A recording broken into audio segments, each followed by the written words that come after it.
So good morning once again all student. In previous lecture we have seen the different programs using pointer. So in that we have seen the example of display the elements in the array using pointer. Then we have seen display the numbers in the array in a reverse order,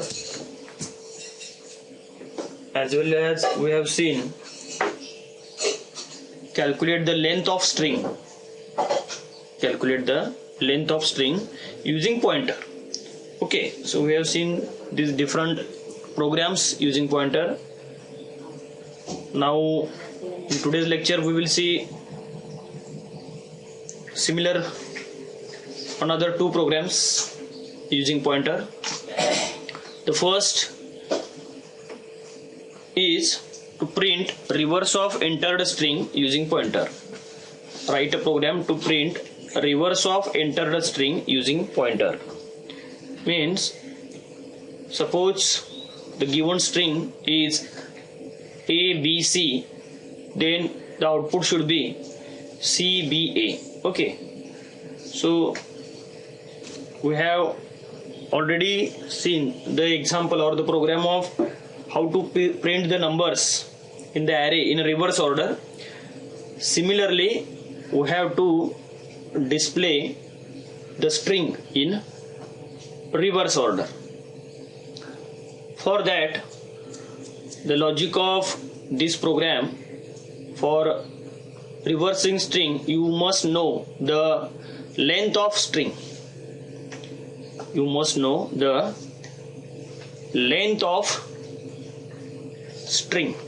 Okay, so first the string is declared as str.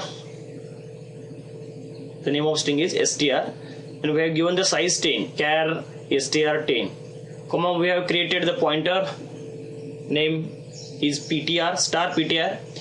It is used to store the address of character in the strings. Then for storing the length of string, we are declaring variable as length, and for loop we are using the variable I. First we will read the string. पहिल्यांदा आपण काय करणार आहोत, string enter करून घेणार आहोत. Enter string scanf %s double quote complete comma str. So given string will be stored in the str मध्ये ही काय होईल, ती string store होईल. Then first we have to calculate the length of string. For that we are using the function strlen. len is equal to strlen in bracket str. म्हणजे काय होईल, त्या स्ट्रिंगची लेंथ समजा एक 7 लेंथ आहे, त्या तर ते 7 हा जो काही अंक आहे तो लेंथ मध्ये स्टोर होईल. ओके, समजा स्ट्रिंग मध्ये 5 अक्षर आहे तर ती 5 will be stored in the length. What ever the length of the string will be store in that ptr. In the length variable. We must first calculate the length of string and then it should be stored in the len variable. We are declaring len as a variable for storing the length of string. Then for reversing string, our pointer should be at the last location of the string. म्हणजे आपला जो pointer आहे तो त्या string मध्ये पहिल्या अक्षरावर असून चालणार नाही, अगदी शेवटच्या अक्षरावर तो पॉइंटर असला पाहिजे. म्हणजे त्या पॉइंटर मध्ये शेवटच्या अक्षराचा ऍड्रेस स्टोर असला पाहिजे. शेवटचं अक्षर म्हणजे काय, that is the length of string. बरोबर आहे.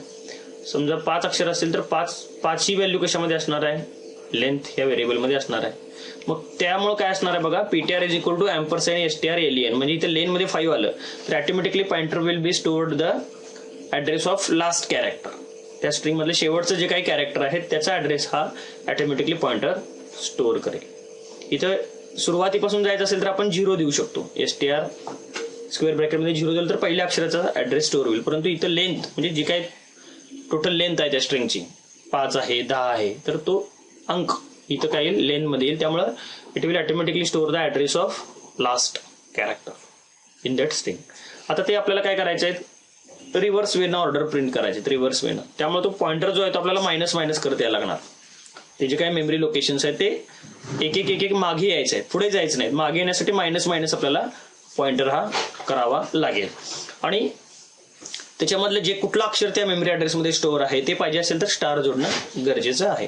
मग लूप बघा, for i is equal to 0, i less than equal to length i plus plus.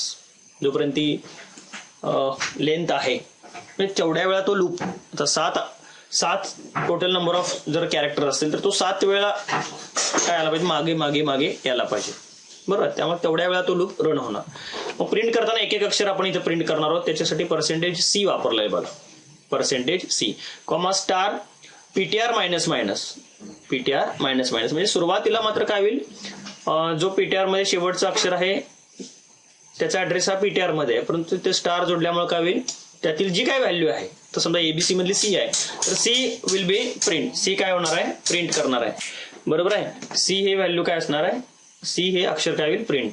नंतर काय होईल बघा, पॉइंटर मायनस मायनस हा पुन्हा काय होणार आहे, हा लूप जर 5 अक्षर असेल तर 5 वेळा रन होणार, 7 अक्षर असतील तर 7 वेळा रन होणार, बरोबर आहे काय. तर लक्षात येतं काय बघा. त्यामुळे काय होईल की त्यामुळे जेवढ्या वेळेला तो लूप डिक्लेअर केलेला आहे, जेवढे अक्षर आहेत तेवढ्या वेळेला तो लूप रन होणार आहे. मग पॉइंटर मायनस मायनस केल्यामुळे काय होईल, तो मागे मागे येईल. म्हणजे 5व्या अक्षरावरून परत 4थ्या, 4थ्यावरून 3ऱ्या, 3ऱ्यावरून 2ऱ्या, अशा पद्धतीने काय होणार आहे, तो पॉइंटर जो आहे तो मागे मागे येणार आहे, बरोबर आहे, पॉइंटर मायनस मायनसमुळे. आणि त्याच्यामुळे स्टार जोडल्यामुळे काय होईल, त्याच्यामधली जी काय व्हॅल्यू आहे तर त्याच्यामधली व्हॅल्यू त्या पॉइंटर मधली काय होईल, डिस्प्ले होईल. ओके, त्या पॉइंटर मधली काय होईल, व्हॅल्यू जी आहे ती काय होणार आहे, डिस्प्ले होणार आहे. मग मागे जाण्यासाठी काय केलेलं बघा, पॉइंटर मायनस मायनस. त्यामुळे ऑटोमॅटिकली ते प्रिव्हियस लोकेशन येईल पहिल्यांदा, नंतर परत त्याच्या आधीचं लोकेशन, पुन्हा त्याच्यानंतरचं, तसा लूप रन होईल. त्या पद्धतीने एक एक मेमरी लोकेशन हे मागे येईल. आणि त्याच्यावरचा ऍड्रेस बघण्यास त्याच्यावरचं आपल्याला अक्षर पाहिजे असल्यामुळं स्टार जोडलेला आहे. ओके, तिथून अक्षर आपण हे ऑटोमॅटिकली इथं प्रिंट करू शकतो. %C मुळे एक अक्षर हे प्रिंट होईल.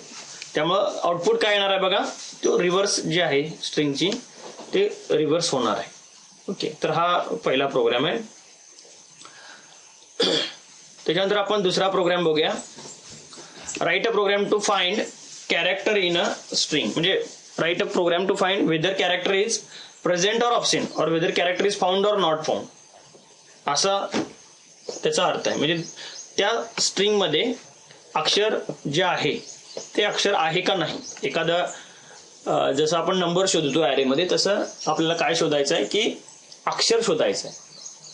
त्याच्यामध्ये काय करायचं आहे, अक्षर आहे की नाही हे आपल्याला काय करायचं आहे, शोधायचं आहे. मग सुरुवातीला काय करायला लागणार आहे, एक स्ट्रिंग रीड करून घ्यायला लागणार, बरोबर. त्यामुळे काय केलं बघा, कॅरेक्टर STR10 आणि $P. ओके, एंटर स्ट्रिंग म्हणजे इथं काय होईल, पहिल्यांदा स्ट्रिंग एंटर करून घेतली. एंटर स्ट्रिंग म्हटल्यानंतर काय होईल, ती %S वापरले बघा स्ट्रिंगसाठी, कॉमा STR मध्ये एखादी स्ट्रिंग S असेल, ABC असेल, वेलकम असेल, ओके, हॅलो असेल, तर असं एखादी स्ट्रिंग आपण काय करून घेणार आहोत, त्या STR मध्ये काय केलेलं आहे, इनपुट करून घेतलेलं आहे. नंतर काय केलेलं आहे बघा, आता आपल्याला सर्च करत असताना त्या स्ट्रिंग मध्ये अक्षर आहे का नाही सर्च करत असताना पहिल्यापासून आपण सर्च करणार आहे. त्यामुळे पॉइंटर मध्ये त्या स्ट्रिंग मधल्या पहिल्या अक्षराचा ऍड्रेस असणं गरजेचं आहे. म्हणून आपण काय लिहिले बघा, P is equal to $STR of 0. म्हणजे पहिलं जे काय अक्षर आहे त्याचा ऍड्रेस कशामध्ये स्टोअर होईल, P मध्ये स्टोअर होईल. नंतर काय केलं बघा, प्रिंट एफ एंटर कॅरेक्टर.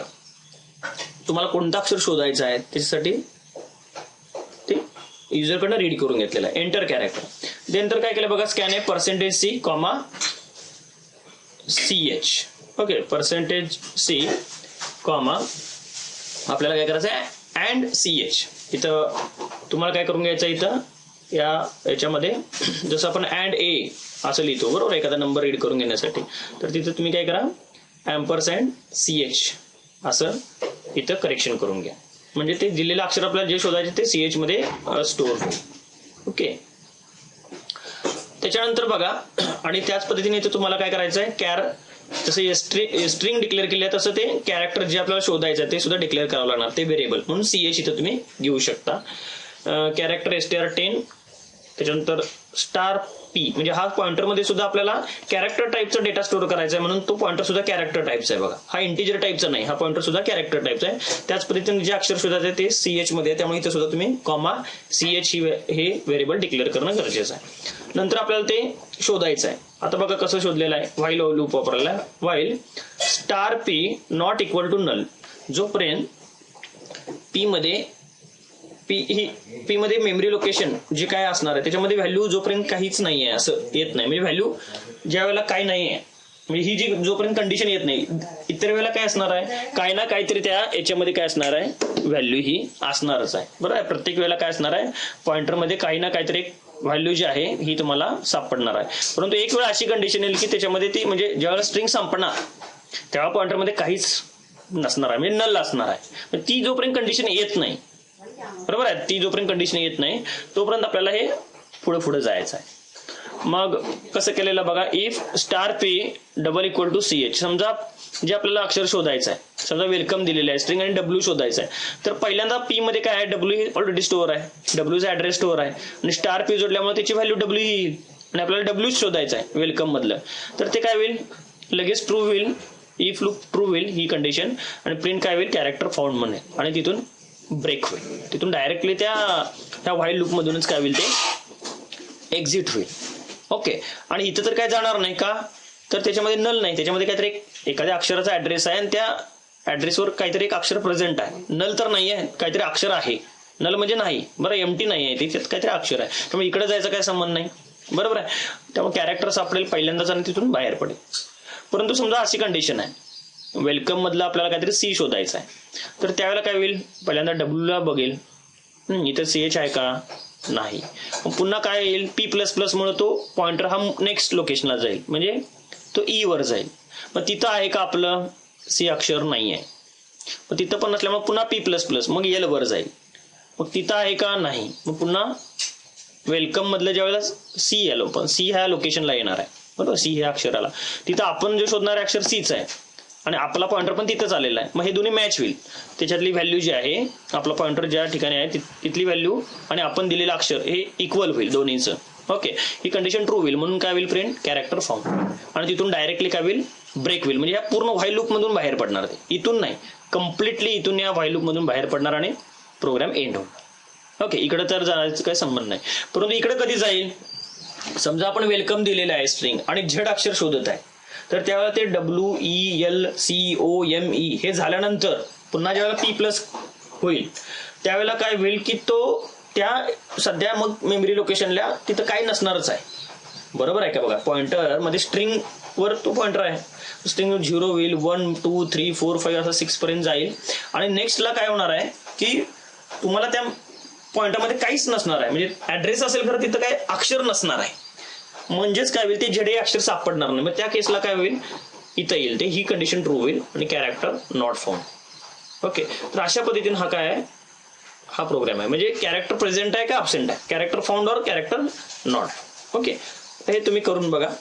तर बघा हे दोन्ही प्रोग्राम करून बघू शकता तुम्ही. पहिला प्रोग्राम आहे तो जस्ट रिव्हर्स करायचा आहे, आपल्याला फक्त काय करायचं, रिव्हर्स ऑर्डरमध्ये जसं आपण मागच्या वेळेला ॲरे रिव्हर्स केला तसं त्या पद्धतीने हे फक्त स्ट्रिंग रिव्हर्स करायचे.